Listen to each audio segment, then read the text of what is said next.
И мене му осъдиха за това нещо. Че източвам Дунав. Да, разбира се. Защо ви осъдиха? Затова, защото източвам Дунав. Затова, защото напоявам зеленчуци за България, за българския пазар.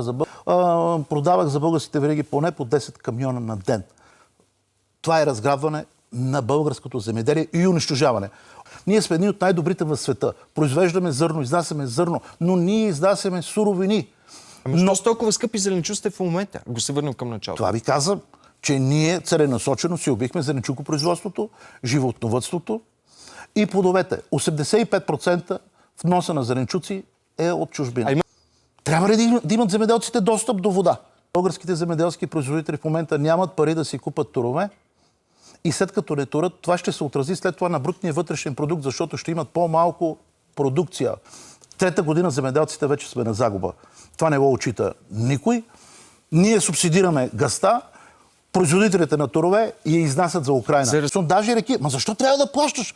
Румъния те субсидират. Ако напояваш с дизел, 50% от дизела ти дава държавата.